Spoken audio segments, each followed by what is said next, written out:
Bonjour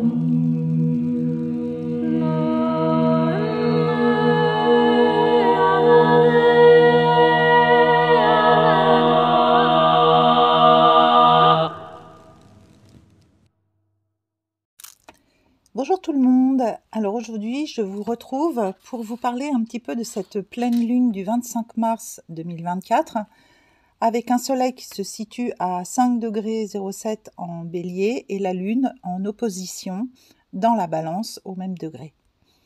Une opposition soleil-lune, c'est la définition même de la pleine lune puisque les deux astres se retrouvent à s'observer l'un en face de l'autre. Il y a toujours une tension d'évolution et une tentative de discussion et de réconciliation dans un aspect de pleine lune, qui est également le milieu du cycle qui s'est ouvert à la nouvelle lune. Donc cette pleine lune est très intéressante puisque elle fait suite directement à l'entrée du soleil en bélier et l'ouverture du printemps qui, lui, est l'ouverture de la saison astrologique, puisque le bélier est considéré comme étant le premier signe de l'année zodiacale, premier signe de feu, un signe cardinal qui ouvre la saison, le nouveau cycle. On peut sentir le printemps, le renouveau, l'éclosion. Tout ce qui a attrait au printemps correspond très bien au signe du bélier, qui lui est considéré comme un pionnier, comme l'étincelle qui allume le premier feu du zodiaque. Et en plus, en ce moment, ce bélier, il est fortement soutenu par les énergies de Mars qui sont extrêmement puissantes dans le ciel, Mars faisant des aspects de ci, de là assez intéressants. Cette pleine lune a lieu dans la maison 12 de cette pleine lune. On peut voir que la cuspide d'entrée de la maison se situe en poisson et la maison 12 en analogie représente également le signe du poisson.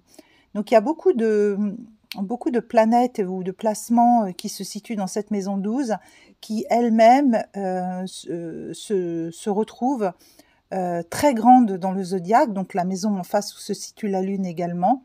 On se situe à nouveau le bélier dans une zone interceptée, puisque le bélier n'a pas de cuspide d'entrée. Le voilà comme pris en introspection, en introversion, en involution. On peut trouver tout un tas de termes qui peuvent correspondre à ce placement dans le signe du bélier. Donc même si nous sommes sur l'ouverture du cycle de la nouvelle année zodiacale, le printemps également, on est sur un aspect un peu paradoxal où ce signe du bélier, il est comme un peu entre parenthèses, il est comme un peu endormi dans le zodiaque encore pour quelque temps. Les eaux du poisson sont des eaux qui sont chargées de toutes les mémoires du cycle qui a eu lieu. On se retrouve avec les mémoires transgénérationnelles, les mémoires du corps, les mémoires de toutes les expériences qui ont été vécues pendant l'année qui s'est déroulée. Et ces eaux arrosent la graine au printemps dans le signe du bélier.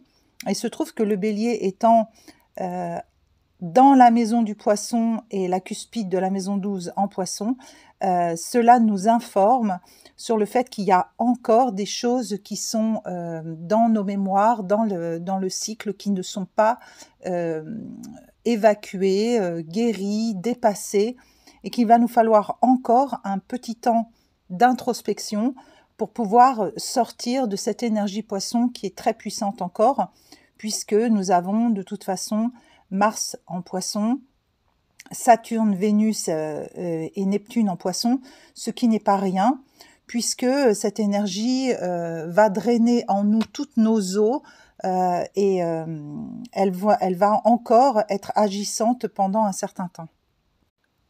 Le soleil bélier en maison 12, il est quand même encore voilé derrière un nuage. À côté de Neptune, il vient de passer sur Neptune, le maître du poisson, Il va aller rencontrer le nœud nord, Chiron et surtout Mercure. Donc il va y avoir comme un besoin de réveiller dans sa personnalité une pensée beaucoup plus directe, de sortir un petit peu de cette ambiance poissonnesque dans laquelle on a baigné depuis quelque temps, pour aller vers une communication un peu plus franche, un peu plus directe, voire un peu plus belliqueuse. Le Soleil, quand il passe sur l'astéroïde Chiron, il y a une très belle opportunité de guérison qui va se présenter dans les jours à venir, dans les temps à venir, de façon à se réaxer sur ce fameux axe d'incarnation, Soleil passant sur le nœud nord. Il y a vraiment cette proposition de toujours penser à sa propre guérison, à son propre bien-être, à son identité personnelle, en lien bien sûr avec les mémoires que l'on porte, afin de mieux redistribuer celle-ci dans la maison en face de la Balance. Et le nœud sud qui nettoie en face dans la maison 6 à cette pleine lune, il va nettoyer des parties dans notre corps. Il peut y avoir quelques réveils douloureux. Il peut y avoir également des choses au niveau du collectif qui remontent et qui soient très sensibles, notamment à cette pleine lune, puisque la lune elle-même se trouve proche, alors pas en conjonction directe, mais proche de ce nœud sud.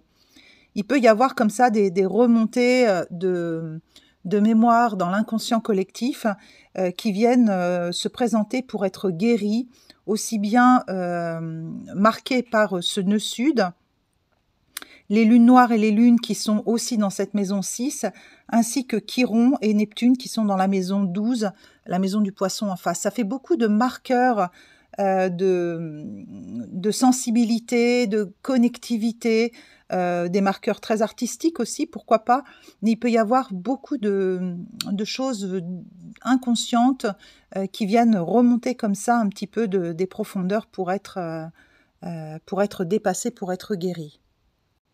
On peut remarquer plusieurs figures géométriques dans les transits à l'intérieur de cette pleine lune.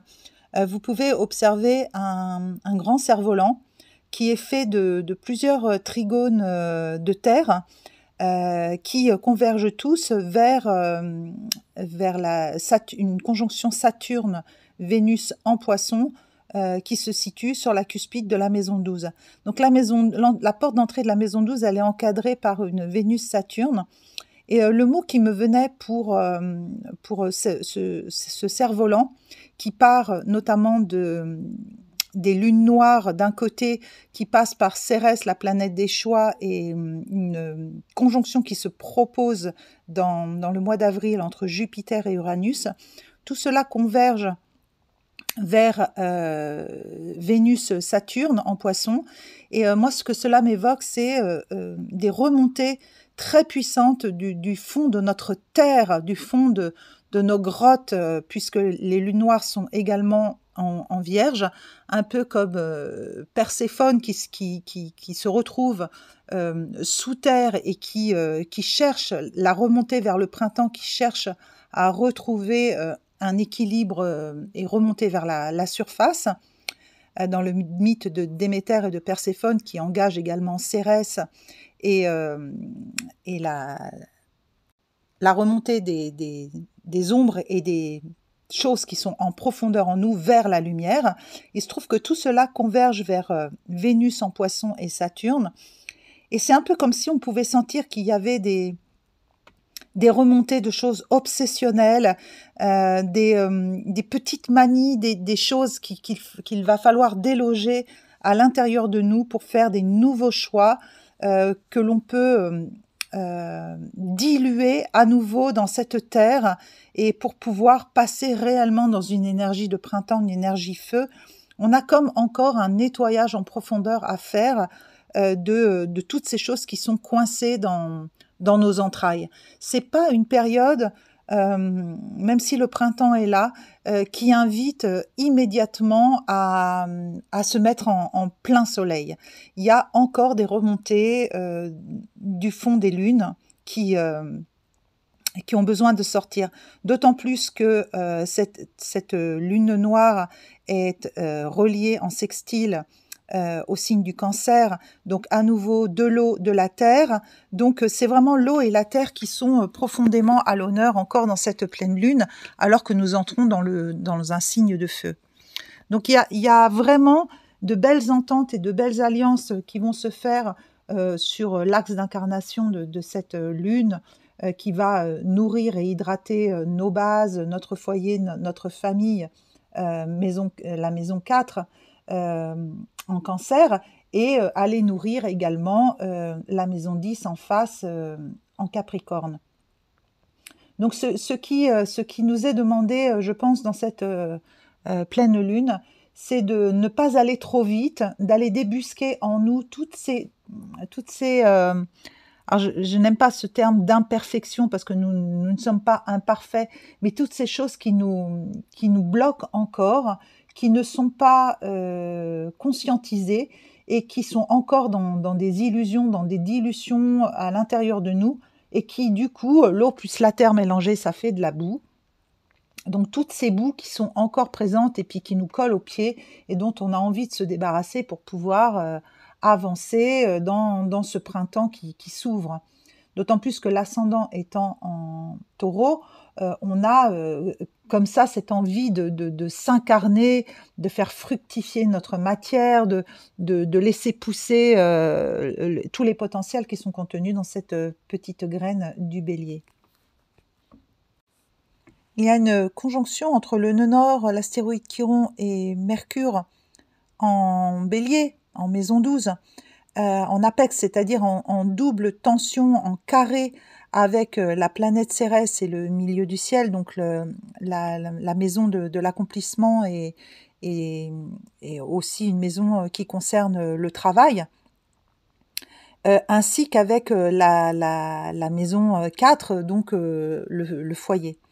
Donc là, il y a comme une véritable introspection qui se fait sur cet axe-là, mon foyer et mon accomplissement personnel, comment je me sens dans mon foyer et comment je projette cet accord en moi pour mieux m'accomplir dans le monde, comment je me fortifie dans mes bases pour mieux apporter quelque chose dans le monde. Donc c'est travaillé, et là il y a quand même une grosse tension qui va passer peut-être par beaucoup de remises en question au niveau du mental. Il peut y avoir des accès nerveuses, des coups d'éclat, il peut y avoir des choses comme ça qui nous demandent de revenir sur notre axe d'incarnation et de prendre vraiment soin de nos espaces personnels, de notre mental, de notre santé mentale, parce qu'un Mercure Chiron en maison 12, il peut y avoir de la folie, il peut y avoir des révélations, des petits pétages de plomb, il peut y avoir des instabilités psychiques et émotionnelles. Donc il est important de faire attention à son moral, à sa santé mentale, et de se préserver. Alors évidemment, si le soleil est là, le temps est propice à des reconnexions dans la nature, à prendre soin de soi, à se reconnecter aux éléments, et il serait vraiment très favorable pour beaucoup d'entre nous, justement, de sortir un peu de nos maisons et de lâcher l'illusion de cette sécurité dans laquelle on peut s'enfermer, et avant d'attaquer de front la nouvelle année, de prendre vraiment la mesure de notre santé et de notre morale. Cet axe étant intercepté, on peut se demander sur quoi est-ce que l'on peut s'appuyer, sur ce qui est à côté de l'interception. Donc là, ça va être sur un Mars Poisson, une conjonction qui se rapproche de Jupiter Uranus. Donc là, c'est un peu des marqueurs forts, assez belliqueux, explosifs. Donc bon, ça nous incite quand même pas à sortir trop vite ni trop fort. Et de l'autre côté, on est sur une Junon en Vierge et un milieu du ciel un descendant, je veux dire, en Scorpion. Donc là, on est à nouveau sur quelque chose qui n'est pas hyper stable non plus. On est sur de la terre et de l'eau des deux côtés, et on aurait bien besoin d'un petit peu de feu et d'air pour faire circuler tout ça, pour alléger l'ambiance. C'est comme si on avait du mal à sortir de la torpeur dans laquelle on a été mis pendant l'hiver, et de l'humidité dans laquelle on a été plongé dans une espèce d'hypnose aussi collective en poisson, comme ça, avec toutes ces énergies poissons. Et même si Saturne, il est là en poisson à essayer de maintenir le cap et de faire sortir des illusions, Mars rentrant dedans depuis quelque temps, eh bien, il va aussi venir secouer un petit peu la carafe, quoi. Ça peut quand même être un peu confrontant. La part de chance conjointe à la maison 7, comme souvent à la pleine lune, donne une ouverture, même si c'est en Scorpion, vers la relation à l'autre, la relation dans le couple. Il peut y avoir quelque chose d'assez électrique malgré tout qui se fait. Il peut y avoir des coups de foudre, il peut y avoir des choses passionnelles, puisque c'est en Scorpion également, et opposé à Jupiter-Uranus. Donc là, on peut avoir quand même clairement quelque chose qui secoue. Donc là, j'ai l'impression de sentir dans cette terre des secousses. Alors c'est notre terre intérieure, mais c'est aussi la terre sur laquelle on vit, puisque Uranus et Jupiter en Taureau, dans la conjonction qui se prépare pour le mois d'avril, on pourrait ressentir quand même des déflagrations et des secousses, des tremblements de terre. Alors non pas pour faire de la prédiction, mais d'être vigilant à ce qui se bouge, à ce qui secoue, d'autant plus que la conjonction Jupiter-Uranus, elle est quand même reliée là à la maison 4, donc la maison de nos bases, de notre foyer. Donc il y a des belles ententes, il y a des belles circulations avec tous ces trigones, tous ces sextiles, toutes ces belles figures, mais on sent quand même une grosse électricité et une poigne assez puissante dans cette pleine lune. Donc, c'est pas le moment, je pense, de relâcher sa garde en se disant ça y est, les petites fleurs elles sortent, les petits oiseaux chantent, tout est merveilleux, tout va s'arranger. Oui, bien sûr, il est extrêmement important de se nourrir de beau, de paix, de douceur, de nourrir la foi. Et puis Jupiter sur l'ascendant, il donne aussi quand même ce message de foi, et l'opposition avec la part de chance vient chercher quand même ce besoin de rester concentré sur ce qui est beau, ce qui est bon, et ce qui nous nourrit, ce qui s'expanse en nous, évidemment. Mais il est aussi vraiment nécessaire de ne pas se leurrer et de ne pas oublier quand même que les énergies de la maison 12 sont quand même très diluées, il y a comme s'il y avait des choses aussi qui se passaient en dessous, par derrière, et là c'est mon intuition qui parle. On sent quand même dans l'air un renouveau de printemps sur un fond de c'est pas fini et c'est pas forcément clair. Donc restons totalement ouverts à l'expérience, ouverts à la joie, de profiter du printemps, de se retrouver les uns les autres, voilà, de se relier à cette nature merveilleuse qui est cette promesse encore d'une nouvelle année qui nous est offerte, mais restons totalement les yeux ouverts en étant le plus possible, comment dire, de ressentir le plus possible cette énergie poisson qui est encore très très présente. Et le poisson, il nous jette profondément dans nos illusions, dans nos addictions. Donc on n'a pas envie de se noyer dans tout cela. Donc il y a un effort à faire, et en pleine lune, il y a toujours une tension, donc un effort, une tension pour essayer de garder les pieds sur terre et de pas se retrouver coincé dans la boue ou complètement noyé par des tsunamis émotionnels. Parce que quand même, il y a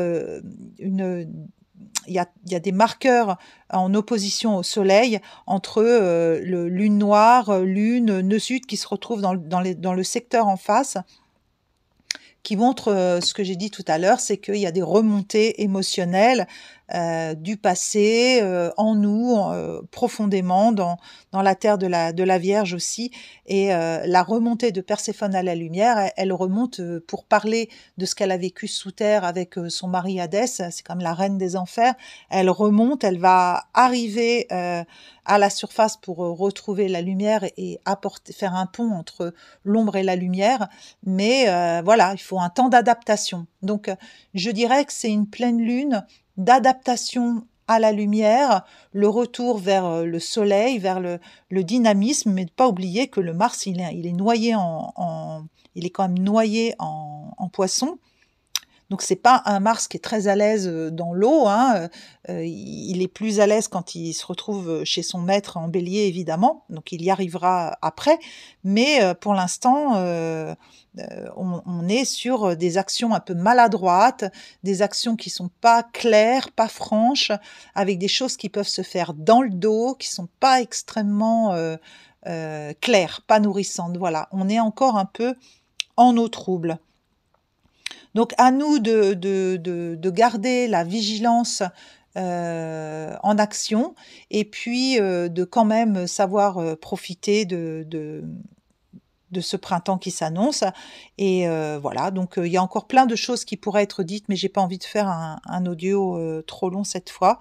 Et ben, je vous souhaite de bien démarrer cette année zodiacale, d'ouvrir la petite fleur de votre cœur grande pour accueillir ce printemps qui s'ouvre. Et on verra, à mon avis, à la nouvelle lune prochaine, ce qui va se proposer pour le cycle. Et je pense que ça va être très intéressant.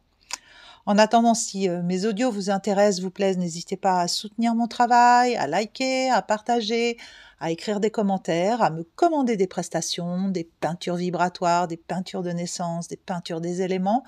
Et je vous retrouve beaucoup plus actif sur Instagram, sur la sensorialité des étoiles, Akara Astro Art, ou sur les autres réseaux sociaux.